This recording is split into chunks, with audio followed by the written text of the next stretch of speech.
Good afternoon and welcome to the Blue Line Metals Edge here for Thursday, August 18th. I'm Phillip Streible, Chief Market Strategist at Blue Line Futures. If you're watching this on YouTube, be sure to like and subscribe to our video, help us grow our channel. And if you need additional information, go to www.bluelinefutures.com. Be sure to register for a free 2-week trial. Check out the Morning Express or any of the other research reports we put out covering the commodities that you like. If there are additional commodities that we're not covering, let us know. Chances are we've got some kind of system or we've got one of our associates here that'll get right on it for you. Now looking at the markets here today, a little bit of pressure on the metals. There was some weakness in the U.S. equity markets and there was some strength in the oil market. A couple things that we're looking at here. First of all, on the overnight headlines, Turkey shocked the markets with a rate cut despite inflation at 80%. Their inflation's like 79.6%. Their overnight lending rate was 14%. They dropped it down to 13%. I'm not sure what they were thinking. I don't know why they would do that because it's not going to stimulate their economy. And if they stimulate the economy, you're just going to get inflation even higher. So I don't know. Maybe they're going Venezuela's route. But anyways, it's something to keep an eye on. See if maybe Russia plays some kind of role in trying to save them and get their inflation down. Looking at some other things here. Now China, they're also going backwards. If you remember just a couple of days ago, they cut the overnight lending rate by 10 basis points. Now all the news that's coming out is China plans more fiscal stimulus as the outlook darkens and rising COVID cases. You also saw Goldman Sachs, they cut their GDP forecast. And then also they indicated that most likely they're going to need to provide some additional stimulus to get their economy going. The market that affects the most, copper. So you got copper futures up here, up 530 at the moment. It's right back at this 50-day moving average. Chances are it might break out to the upside. It's still a little early to tell. You got a lot of consolidation going on with the ADX. You have the stochastics correcting from overbought, so we'll keep an eye on the next direction on that. I did cover the copper down here, and basically we're neutral on copper. We got to break out well above that 50-day or break down below that recent swing low before we trigger any kind of positioning.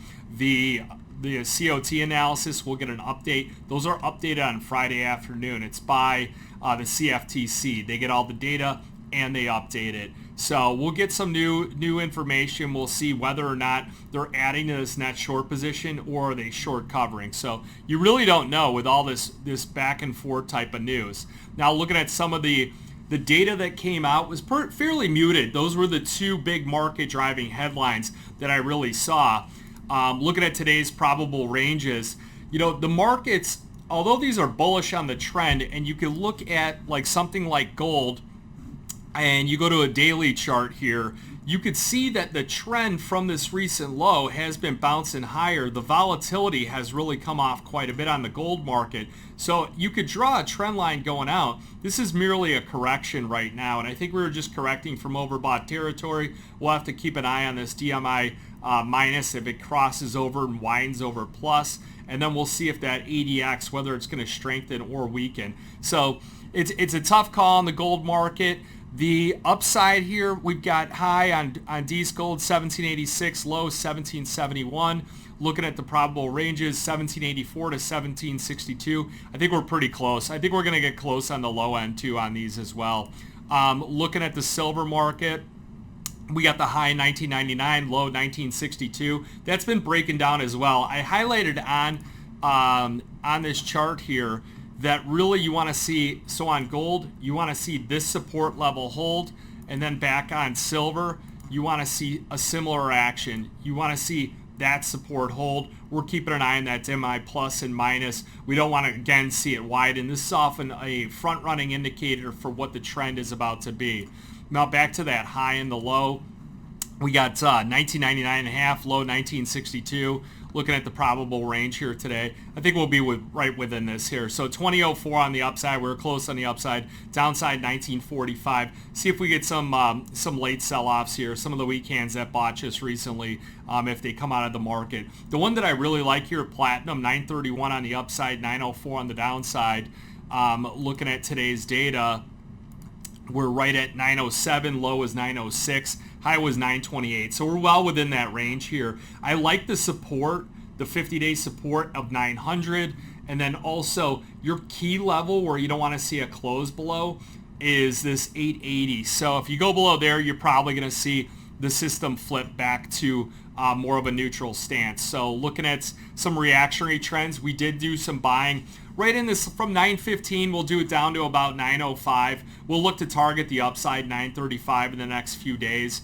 We have two levels of support, that 904, 900 being that 50-day moving average, and then just below that, it's going to be down at there's that 50-day. This will be that next swing low. So you don't want to see it close below there. It'll take the system back to neutral on that market. You want to watch if China does some stimulus. You'll probably see platinum react to the upside on it, as well as copper.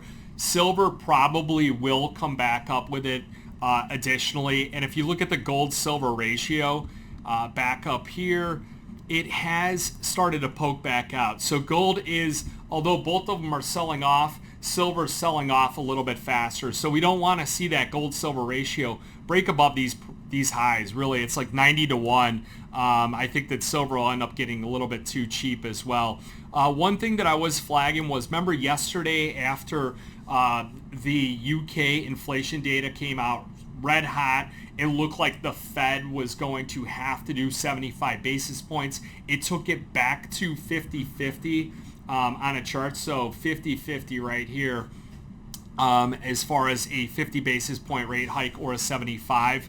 You go to today after the Fed's slightly, their commentary was hawkish, but they said that they're going to monitor the data, which gives it a dovish spin, like they might pivot or they might pause. It went back to a 63.5% chance of that 50 basis point rate hike, 36% on the 75 basis point. So tomorrow we're a little light on economic data, and then also Friday we don't have much data. We don't actually have any data on Friday. The dollar index strengthening but consolidating right here, so we'll see what happens with that. If we get a close above here, system will flip to neutral on gold, or I'm sorry, on the dollar, and then if it breaks out some more, you'll see this push into overbought territory. This will widen out. It'll trigger a log, and it'll probably retest those highs. So we're going to want to watch that, and that's why we're going to use some risk management with these metals. If they start to break down quite a bit, we'll want to step aside on it. Going forward, when you get kind of these lofty levels on the dollar, or we get an accelerated move on the metals upwards, we might want to do a strategy like a covered call, sell a call against the futures, perhaps take that premium in, and then sell, and then buy a put option against it. So other than that, that's pretty much about it. You can use these reaction numbers as buy levels and then your targets for your sell levels. Or conversely, if it's in a bearish market, you could sell those rips in a dollar, look to target a retracement down here. So you're buying 910, selling 935 on platinum because it's bullish. Something on neutral, you're just kind of playing the range. So you can go either long or short on this within these ranges right now. Copper, you're at the top end of the spectrum here as far as probable range and reversal sell points. So just want to give you guys some more tools to work with, be a little bit more actionable on the ranges, and kind of give you more risk management tools to manage your positions. Now, if you did get something in the platinum and you see that the probable upside range 935, we continue to break down, you add on that key level support 904 or perhaps down to 900 where the 50-day moving average is. What you would do is you would put your stop loss here at this low. You get a stop close only below 875.10. It's going to take the trend system to neutral, and then you'll reassess, wait for your next entry. So give you guys some ideas and things like that. If you have any questions on futures and option trading, give me a call, 312-858-7303. Remember, futures and option trading does involve risk of loss. May not be suitable to all investors. Good luck, good trade.